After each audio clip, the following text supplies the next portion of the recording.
What's up, my friend? Welcome back to another video. And so today I just wanted to share with you how you can create fuller piano arrangements for your mockups. And this does not necessarily just apply to piano mockups either, because the concept we're about to talk about applies to the full orchestra as well, and really to any other genre with multiple instruments in the mix. So I want to share with you one core tip that will, I think, really help, and then I'll share with you a bonus tip that will benefit the piano playing specifically, but can also apply to orchestral stuff and other genres as well.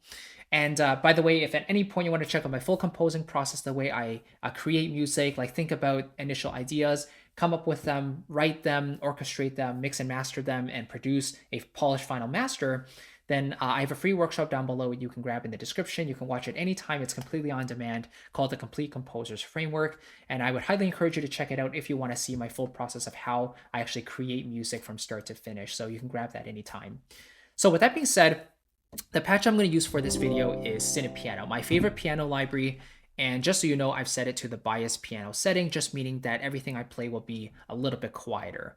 I just really like the sound of this library. So it's my go-to piano library in case you're wondering. But I'm going to pull up ChordieApp here just to demonstrate as I play live in real time what I'm doing, okay? Now, the overall concept I want to talk about is the harmonic series. Now, this can really apply, as you can see, to almost everything we do when it comes to making music, because the harmonic series is fundamental for understanding how music actually works.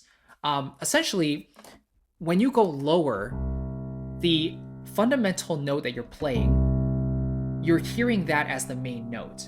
But what we don't really hear is that the combination of the overtones or the frequencies above this fundamental note are all ringing together to create the timbre of this single note. So this low C that I'm playing, other instruments can play this low C as well, but it's the combination of all the different overtones in the note that make it sound like a piano playing a low C.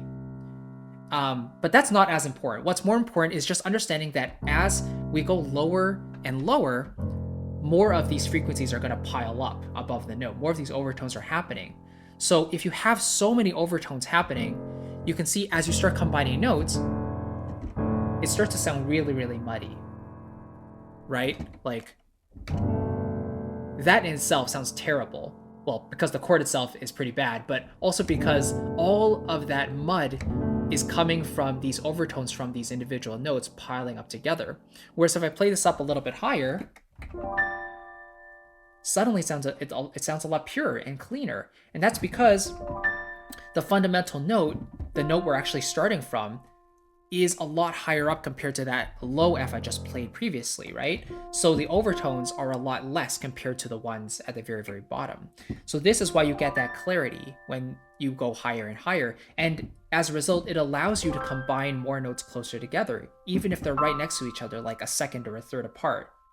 And that's the core concept we need to understand, is that if you want full, satisfying arrangements, a great rule of thumb is to create voices that are further apart at the bottom, because naturally they're muddier, they have more overtones. And then as you go higher and higher, you can have the notes closer together, because again, those overtones are fewer and they're going to pile on each other less and less.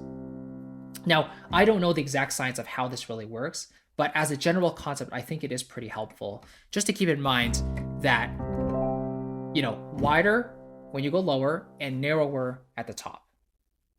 So if you keep this in mind, then that's going to, just in general, open up your mixes a lot more, because you're going to hear that clarity in the bottom when it's not all muddied up with a bunch of close intervals. And at the very top, you can put them closer together because there's just less overtones fighting with each other, right? Now that brings up the concept of doubling as well, which I could have listed as a separate point, I guess. But for example, for a simple major or minor triad, each note of that triad has different strengths. So the root, which is the bottom note, the foundational note of this chord, this is the most fundamental note, and you can actually play this note multiple times without this chord sounding muddy. So actually, let me play this one chord here, and if I play a bunch of other C's around it, right? It sounds totally fine. Now next in line, we have the G, the fifth of the chord. So we have the root, the third, and the fifth, right? The fifth of that chord is a little bit heavier compared to the root, but you can also double it a few times without it sounding too muddy. So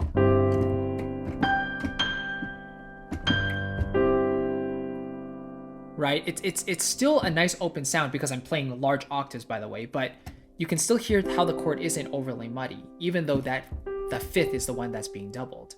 Now the third of the chord, the third of a major or minor chord, is going to be the heaviest note of that chord. So that's why you usually don't want to double the third too many times in a fuller setting with a lot of instruments. But with the piano, also, you don't want to have too many thirds.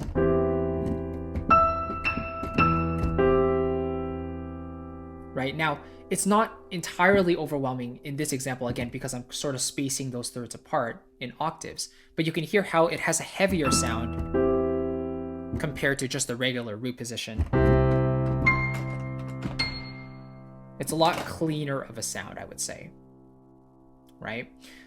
So doubling rules are also very, very important. So if you're trying to double notes, like if you have multiple instruments, you're trying to decide which notes should these other instruments play of the chord, you should double the root first to avoid mud, and then double the fifth if you think you already have enough roots, and then double the third to last. That would be your last option if you want to fill out the chord just a little bit more and have that heavier color. Then doubling the third would make sense. Okay, so the harmonic series is fundamental to understand. Wider at the bottom and narrower at the top. That will ensure that clarity within your arrangements, and therefore your mixes, by the way, will become so much more easy to do because your arrangement and your orchestration is already in a great starting place, and you don't have to fight the mix with EQs and all that stuff, which should have been addressed in the arrangement itself.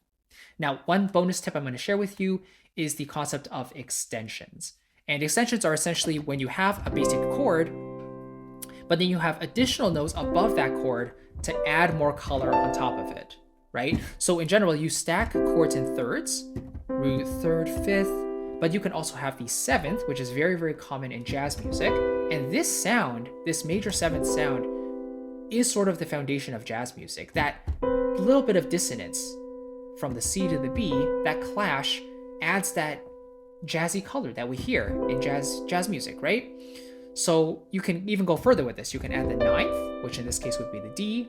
You can add the 11th, and you can add the 13th. And the 13th is the highest number you can go to, because if you go to 14, then you're going to double the 7th. If you go to 15th, you're back at the root again, right? So you can have up to the 13th, and you can also alter these different extensions as well. So most commonly, you would alter the 9th, the 11th, or the 13th. So the 9th could be flattened, or it could be sharped. You can have the sharped 11, you can have the 11th sharped, and you can have the 13th flatted as well. This is mainly done in the context of a dominant 7th chord though, but now we're getting into jazz harmony, which is not the point of this video. So if you want to increase the color of your chords, if you want to make them a little bit fuller, extensions are another great way to do so. Usually we think about the 7th when we're talking about extensions, right? Because we're extending the chord past the 5th, but you can also add in the 2nd. So in this case, D would be the 2nd in the C major chord or C major scale. And you can also add in the 4th. So you can replace the 3rd with the 4th and then resolve it back down to the 3rd. If you're at a cadence point, you want that nice authentic cadence, quick suspense, and then a release, right? So now we're just talking about adding additional harmonic colors to spice it up a little bit. But extensions really can be your friend. You just don't want to overdo them to the point where you don't really recognize the original chord anymore, and it starts to overwhelm the entire piece of music. But again, the general point is just wider at the bottom and narrower at the top. See how we have this wide octave at the very bottom, and then I have the C major chord right above it, but those notes are all closer together because I'm sort of respecting this harmonic series rule. The entire chord has sort of an open, balanced sound to it. If I reverse this, now you hear how much darker and muddier that sounds, right? The 3rd, especially at the very bottom, is lending a lot of weight to this chord. If I remove it, it does sound a lot better. So that's why the 3rd really is the heaviest note of any chord, okay? wide at the bottom, narrow at the top, you'll be good to go. All right. So I hope that helps. You can let me know if you have any additional questions. I can try to expand on this in further videos in terms of like piano technique and how I personally play. Just to give you a bit of context, though, I am a classical pianist. I trained from the age of 5, and I've been playing pretty much all my life. I went to university for piano performance, so piano is my life, music is my life, and I just wanted to share this little bit with you just because a lot of my students aren't brought up as pianists or don't really play the keyboard, and they always have that question of how come my piano arrangements don't really sound right. It sounds unbalanced, it sounds muddy, it sounds too light, too heavy. The harmonic series rule can really answer a lot of those questions for you. So I would highly recommend looking into it if you're interested in learning further, but I hope this made sense. And again, if you want to check out my complete composing and writing process from start to finish, that workshop down below is completely free and you can access it on demand anytime you like. Again, it's called the Complete Composer's Framework, and I'll walk you through step by step how I create music from start to finish. So with that being said, thank you so much for watching. I'll catch you in the next video and I'll see you very soon. Take care.